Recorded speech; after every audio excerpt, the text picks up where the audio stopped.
What's up, guys? Spawn Cat here, and in today's Battle Cats video, I'm ranking the Gacha rares from best, which is S tier, to worst, which is D tier. So, S tier, superior, fantastic unit, A tier, great, B tier, good, C tier, decent, and D tier, bad. So let's get right into it.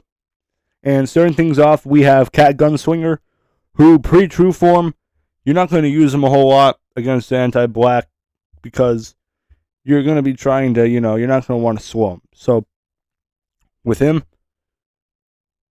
originally he'd be a C tier, but when you talent him in his true form, he gains one of the most unique usages of any of the rares. And he becomes anti-relic, he slows relic, you could stack him, and you could perma-slow relic enemies. Very few units can perma-freeze or perma-slow, their niche in this rarity. So, off the bat, B plus maybe? I don't know. I'm going to give him a B plus, A minus, somewhere around there. I'm going to give him a B plus. He can't be used in every relic setting, but he's quite good against his niche. Moving up, we have Ramen, who is going to be an instant S tier. I know a couple videos ago I said he was overrated, but it doesn't take away from the fact that he's an S tier. He's no doubtably an S tier, one of the best rares in the game. Changed my mind. Alright, next we have... Alright, I forgot his name. Psychedelic Cat or whatever. When I was in Into the Future, he was pretty useful. With the floating heads and whatever, and anything he had outrange, he was quite good against. Even traditional aliens, you could put him in a lineup. But he's very one-dimensional, or two-dimensional, I should say. He has that one trait, and he doesn't always work. I'm going to give him a B minus. He does well against his niche for the most part, but, limited usages. With Rodeo Cat here, he has multiple niches, so that changes things up. Alright, next I have Weed Whacker Cat, who is another B tier, pretty good, higher than Psychopath Cat or whatever. But Weed Whacker Cat is, quite good against zombies. Chance to freeze, and you can put him in with welterweight and Wushu, and you could have Shy Gong, I should say. You'll have a pretty solid lineup against zombies with just rares, and that could be useful for 4-star restrictions, whatever. So, solid unit, does his job, plays like the back of his card. Next, we have Stealth Cat, who's just going to be a D, one of the worst units. Think it knocks back floating enemies, but not very good. You're going to have Ubers or brute force them. It's going to be one of the two. You're going to either destroy the floating enemies, or you're going to have Ubers that can crowd control, or even other rares and super rares and other units, but completely outclassed. No need to use them. Next, we have Pirate Cat. And Pirate Cat is a mainstay in a lot of anti-red lineups, especially 4-star stages and whatever. Even non-4-star stages, as I said, some of these units could be used universally. So Pirate gets a B plus against his niche. He's saved so many people against so many red enemies. I know when you guys were in Stories of Legends and you're fighting those boars, I know you're going to want them in your lineup. And if you don't have them in your lineup, you're going to be sorry, because your Ubers are going to get hit, your support units are going to get attacked, and your meat shields are going to plummet. But if you have him pushing the enemies back into the, a safer range, then your whole team will be better off. So, easy B plus. And next I have Sanzo, who will be our second S tier. Sanzo, who I originally thought was very overrated. He is not overrated. You could talent him too, so his usage broadens more. So he's anti-alien, anti-angel and anti-floating.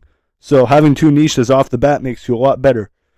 And, for those who don't know, he could perma-slow units with a sack. And that's how I beat Mecha Bun. I just kept sending him out, and boom, he did all the work for me. So, he's an S tier. Sanzo's a household name for a reason. Alright, next we have Tin Cat, who deserves to be thrown into the tin. He's bad, and I'm not going to give too much explanation. The Battlecats community knows a lot. All of you guys watching this video are pretty knowledgeable. So, we could all rest assured he's one of the worst, if not the worst rares. Archer Cat's going to be in that category too, so I'll just get him out while we're here. I don't care that he's riding a horse or he's some half animal, half cat thing. he's a D tier too, so I'll just get that knocked out. Alright, next is Thaumaturge, who could weaken non-metal enemies, if I'm correct, or trade enemies, one of the two. But he could weaken, and you could stack him, and, he's good.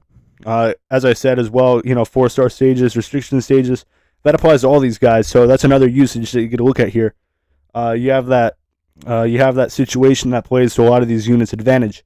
So when you're in those restriction settings, you're not going to have a lot of crowd controllers. So Thaumaturge gains a pretty useful niche. I'm going to place him in B tier. He could, get a stack of them out.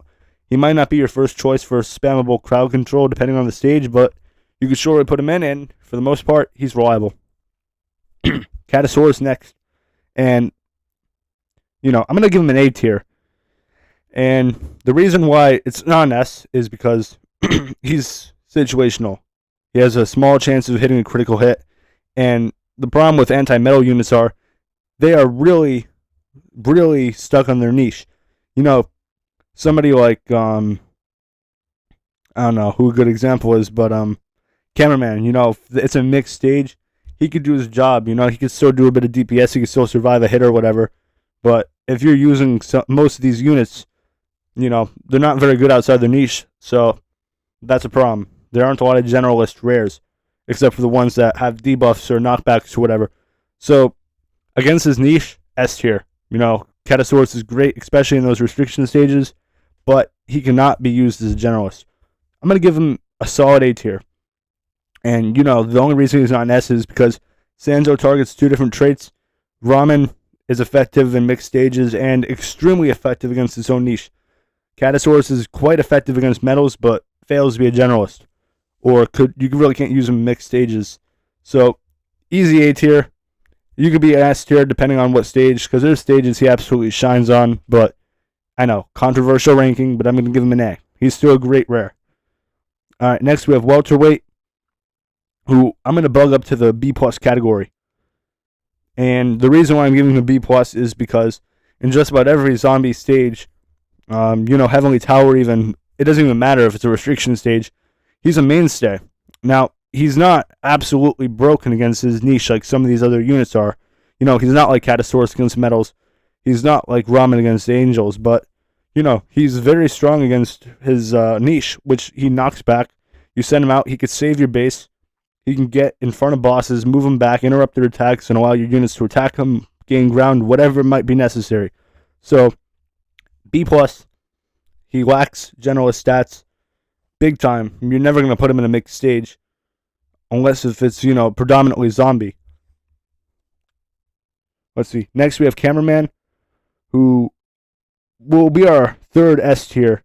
Cameraman, he's such a mainstay against floating enemies. He is very strong against them. He can survive lethal strike. Not a lot of discussion about him being anything below anything below the 90s. He's an easy A or S tier. He's great, especially against his niche. And in restriction stages with floating enemies, he's almost always a mainstay. And if it's a mixed stage, it's not much of a problem because he can survive lethal strike. He has area attack. He has short to medium range, so he won't just get annihilated. And his stats are good enough they could probably survive a hit or two anyway. So, especially for being a spammable unit, S tier. Leave it down below if you disagree with that, because, Cameraman is very widespread across the game. So, there's going to be a lot of opinions on that, but Witchcat gets completely outclassed. I'm going to give her a C tier, not necessarily a horrible unit, but there's better options. Necromancer, that's a different story. Necromancer outclasses Witchcat. So Necromancer is going to be in the B tier. Quite reliable against floating enemies. Not standout, but good. Next we have Spiky Boy. I almost forgot his name, Dr. Cat. So Dr. Cat is an anti-relic when you get him in his true form. And he's quite effective. I see a lot of people using him. I don't personally use him, but I've seen a lot of people use him. So I'm going to give him a B. Quite decent against relics. I don't use him for his floating purpose too much. And that's another thing too. A lot of these gacha rares, you'll notice pretty quickly that, they have very basic attributes for the most part. They're all against basic traits. You don't see a lot of AKU or relic.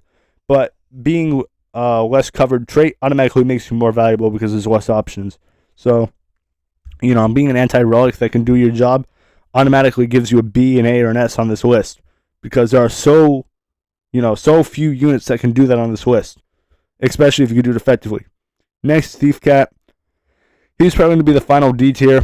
A lot of people love him because he looks cool and he does double money, which everyone thinks is broken, but he doesn't kill anything. So, D tier. But, hey, props to Ponos. They did a good job designing him. Next, there's Jiangxi. And he's going to be the second A tier. For a meat shield, he's very good. A bit pricey in some stages, so that's going to be where I take a few points off of him. He's a bit pricey, costs $240, but you also have to think of how much value you're getting for him. You have to think of the survives guaranteed with the talent, and he has good stats. When you stack him, when there's a stack of him, tens of thousands of DPS. I don't think people realize that. For a meat shield, he hits hard. And, he's a bit hefty in price, as I said, but in 4-star stages, you could pair him with the little cats, and, you're pretty well protected. He's basically 2 or 3 meat shields in one, so I'm going to place him over there, but, you can make a case for S tier. I think he's one of the better meat shields in the game. I put him in quite often, but A tier seems justified to me. Elemental Duelist. So, there are a few anti-red units in this rare set, and Elemental Duelist is, he has massive damage against red enemies, and he can melt through some of them, so I'm doing 4-star stages now, and, I fought a buffed boar, and I was going to lose the stage without him. I lost it before, and, I bring him in with Can, and, just start melting through the boar. So, B tier, quite effective against this niche, but another, 2-dimensional unit, in my opinion. He does massive damage, one trait, does one thing, but, lacks other qualities. So, B tier, good against this niche. Next we have Catalyte. And Catalyte is quite good. I'm thinking about a B plus or A. I'm going to drop him an A. Alright, next we have Snowflake Cat, who is massive damage against aliens. And he's pretty good against them, especially in Cats of the Cosmos. He's in a lot of strategies. You might not be using him in 4-star stages as much as into the future in Cats of the Cosmos, but that's alright. Snowflake Cat gets a B in my opinion. Maybe a little higher than some of these other guys. But the reason why is because he's very expensive. I mean, he functions like Paris Cat, but, he's only really effective against one niche for his price. Paris Cat is an A or an S tier because she is spammable, and in high money stages, she's good against all of the traits, so, she's a great generalist. That's where he falls off, because he does not have compatible stats outside of his niche, but Paris does. Which leads me to my ranking, who happens to be Paris. And Paris, I'm going to place her in A tier. She's going to get an A plus for me, not an S tier. And before you guys flip out, it's because of her price with her recharge. She has the recharge of a meat shield, and she has the price of a super rare. It has to be the right stage for you to use her. If she was cheaper, she'd be an S tier, one of the best, if not the best in the set, but she simply isn't always usable. These guys at the top, you could use them in a lot of different stages. And it's true that you can use Paris in a lot of different stages, but the situations have to be right. And if you've tried bringing Paris into a stage with very little cash like I have, with a CPU on, and it keeps buying Paris Cat, and you have no money, and you have 2 Paris Cats on the field, you'll understand the pain. Because as in 1 or 2 or 3 Paris Cats, you're not going to do a lot. You need 10, 15, 20 up to actually make a dent in enemies. So it has to be a very specific stage where you get a lot of money. And there's a fair amount of those. But there's a lot of stages where you have to stall, that bosses come out early, or you just don't get the money throughout the whole game. So, for that reason, she's an A plus and not an S tier. Once again, if you disagree with that or agree, leave that down below. And finally, we have Thorcat. And he's yet another anti-red rare. And he's strong against reds. And he's another cheap, spammable, red whittler downer. And he could survive some shots because he's strong against them. He takes half the damage and he deals 1.5 times. the damage. So B tier seems just for that. But this is my rare gacha ranking video list. If you guys agree, disagree with any of the rankings, drop them down below. I like reading through your perspectives. There's a lot of knowledge in this community. If you enjoyed the video, please make sure to like, subscribe, and turn notifications on so you never miss an upload. Sparring Cat signing off, and I'll see you guys in the next one. Also, we're approaching 500 subscribers. I'm truly grateful for all the people taking time to watch the video. And if you're listening to this message, you're even more appreciated because you sat through the whole thing, and, you know, I appreciate it. Sparring Cat signing off. See you guys in the next video.